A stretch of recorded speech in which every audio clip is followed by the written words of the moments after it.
गणपती बाप्पा आणि श्री स्वामी समर्थ हे दोघंही भक्तांच्या जीवनातील अडथळे दूर करणारे आणि मार्गदर्शन करणारे दिव्य रूप आहेत। प्राचीन काळी देवदानवांमध्ये मोठा संग्राम सुरू होता। दानव बलवान होते, देव भयभीत झाले होते। तेव्हा सर्व देव महादेवाकडे धावले।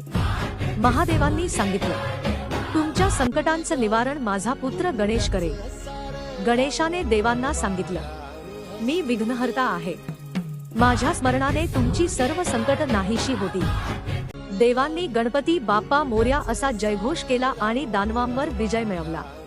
तेव्हापासून गणपतीला विघ्नहर्ता आणि मंगलमूर्ती म्हणून ओळखलं जाऊ लागलं। या कथेचा संदेश असा, श्रद्धा आणि बुद्धीच्या बळावर कोणतेही संकट हरवता येतं।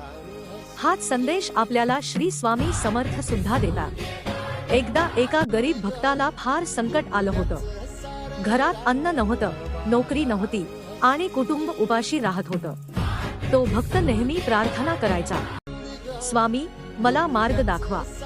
एका रात्री स्वामी समर्थ त्याच्या स्वप्नात आले आणि म्हणाले, मुला, फक्त माझ्याकडे पाहत बसू नकोस, श्रद्धा ठेव आणि प्रयत्न कर। तुला जे ज्ञान मिळालं आहे ते इतरांच्या सेवेसाठी वापर।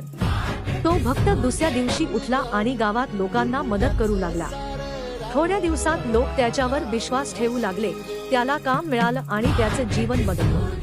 तो भक्त नेहमी म्हणायचा, हे सर्व स्वामी समर्थांच्या कृपेनेच झालं। या कथेचा संदेश असा, देव नेहमी आपल्याला योग्य मार्ग दाखवतात, पण चालायचं आपल्यालाच असतं। म्हणूनच गणपती बाप्पा आणि स्वामी समर्थ आपल्याला शिकवतात, अडथळे कितीही मोठे असोत, श्रद्धा ठेवा, ते नक्की दूर होतील।